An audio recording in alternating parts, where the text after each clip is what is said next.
नमस्कार। आज हम चर्चा करेंगे गुप्त काल में विज्ञान और प्रौद्योगिकी का विकास विषय पर। हमने जाना कि गुप्त काल को भारतीय इतिहास का स्वर्ण युग माना जाता है। इसे क्लासिकल युग की संज्ञा भी दी गई है और स्वर्ण युग की संज्ञा देना गुप्त युग को नितांत उपयुक्त है, क्योंकि इस काल में भारतीय जीवन के सभी क्षेत्रों में सर्वतोन्मुख उत्कर्ष दिखाई देता है। और गुप्त काल को स्वर्ण युग मानने के बहुत सारे आधार हैं, और उनमें से जो एक आधार है वो इस काल में विज्ञान और प्रौद्योगिकी का विकास होना, गणित, ज्योतिष, रसायन शास्त्र, आयुर्वेद आदि में विपुल वैज्ञानिक प्रगति होना। तो गुप्त काल में विज्ञान की विभिन्न शाखाओं का उल्लेखनीय विकास हुआ। इस कारण बहुत से विद्वान इसे वैज्ञानिक दृष्टि के उदय के रूप में व्याख्यायित करते हैं। और हमें यहाँ ध्यान भी रखना चाहिए कि भारत में वैज्ञानिक दृष्टि का कभी भी अभाव नहीं रहा है। यही बात अन्य प्राचीन सभ्यताओं के विषय में भी सही है, किंतु वैज्ञानिक दृष्टि भारतीय संस्कृति की मूल दृष्टि नहीं थी। मूल दृष्टि तो आध्यात्म परक ही थी। आधुनिक पाश्चात्य संस्कृति एवं उसके प्रभाव से शेष विश्व की मूल दृष्टि आज वैज्ञानिक दृष्टि है। यही कारण है कि भारतीय इस दिशा में बहुत गहराई और दूर तक नहीं गए। इस युग के विषय में यह नहीं कहा जा सकता कि विज्ञान के किसी भी क्षेत्र में किसी मौलिक दिशा और दृष्टि का आविर्भाव हुआ।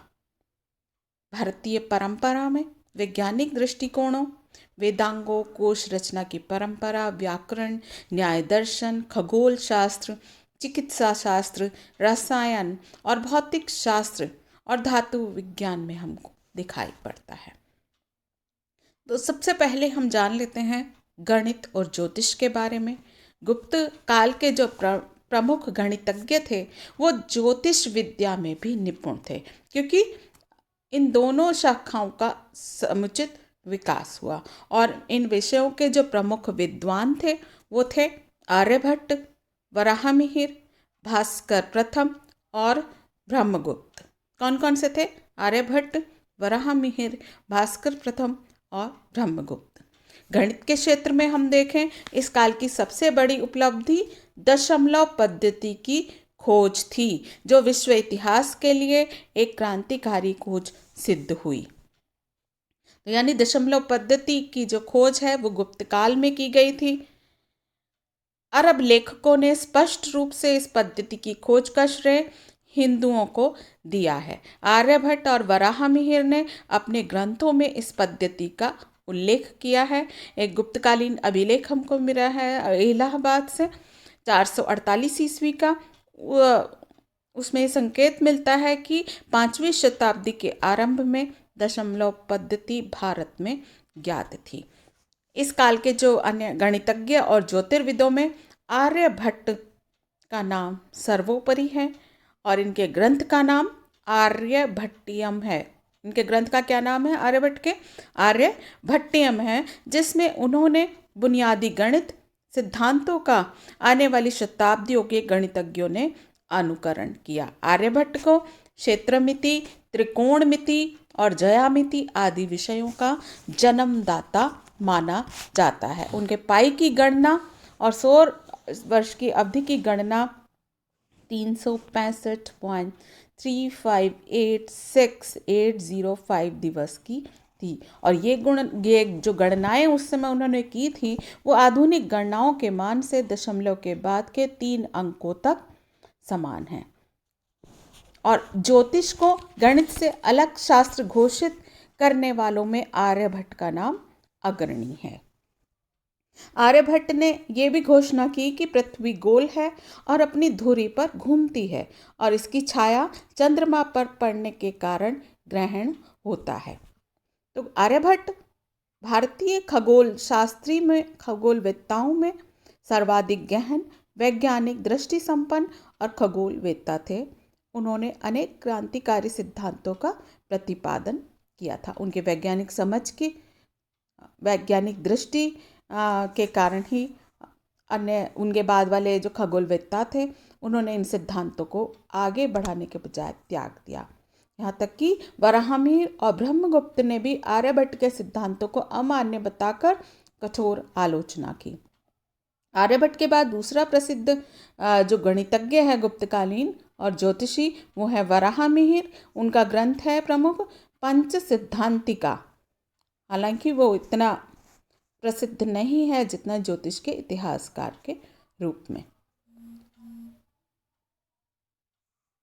गुप्तकाल में गणित और ज्योतिष के अन्य प्रसिद्ध विद्वान ब्रह्मगुप्त हैं, जिन्होंने ब्रह्म स्फुट सिद्धांत नामक ग्रंथ की रचना की। ब्रह्मगुप्त को पृथ्वी की गुरुत्वाकर्षण शक्ति का आभास था। उन्होंने लिखा है कि पृथ्वी का स्वभाव सभी को अपनी ओर आकृष्ट करना है। भास्कर प्रथम गुप्तकाल के एक अन्य विज्ञ खगोल शास्त्री थे। वो ब्रह्मगुप्त के समकालीन थे। उन्होंने आर्यभट्ट के सिद्धांतों पर अपनी टीकाएं और स्वतंत्र ग्रंथ लिखे। उनके 3 ग्रंथ हमको मिलते हैं, महाभास्कर्य, लघु भास्कर्य और भाष्य। ये हुए गणित और ज्योतिष के क्षेत्र में क्या उन्नति हुई गुप्तकाल में। इसके बाद हम जानेंगे चिकित्सा शास्त्र के क्षेत्र में किस प्रकार की उन्नति हुई। नालंदा विश्वविद्यालय में आयुर्वेद की शिक्षा भी दी जाती थी और आयुर्वेद के क्षेत्र में गुप्त युग में बहुत अच्छी उन्नति हुई। वैसे चरक और सुश्रुत की रचना गुप्त युग से पहले ही हो चुकी थी, परंतु 6वीं शताब्दी के प्रारंभ में आयुर्वेदाचार्य वाग्भट्ट ने अष्टांग हृदय की रचना की और कुछ विद्वान आयुर्वेद के प्रकांड पंडित एवं चिकित्सक धन्वंतरी को चंद्रगुप्त विक्रमादित्य की राज्यसभा का सदस्य मानते हैं और धन्वंतरी का मुख्य योगदान आयुर्वेद की शल्य चिकित्सा पद्धति के क्षेत्र में है।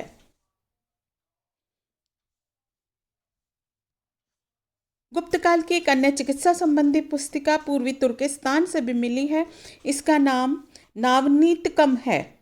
नवगीतम भी कहा जाता है और नवनीतकम भी कहा जाता है। ये लघु ग्रंथ चरक सुश्रुत हारित आदि के आधार पर लिखा गया है और इसमें रसों चूर्णों तेलों आदि का वर्णन है और चिकित्सा के नुस्खों का संग्रह इस ग्रंथ में किया गया है। इस काल में पशु चिकित्सा से संबंधित कई ग्रंथों की भी रचना हुई।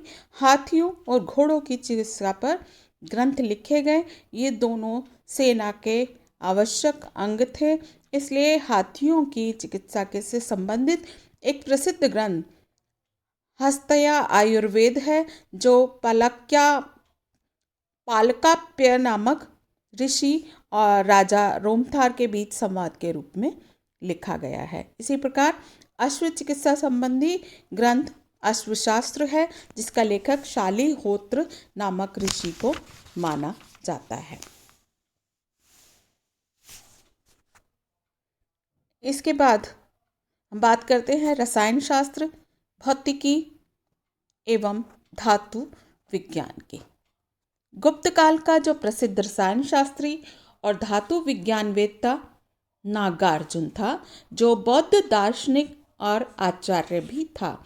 नागार्जुन ने अनेक ग्रंथों की रचना की, जिनका नाम है लौह शास्त्र, रस रत्नाकर, कक्षपुट, आरोग्य मंजरी, रसेंद्र मंगल आदि।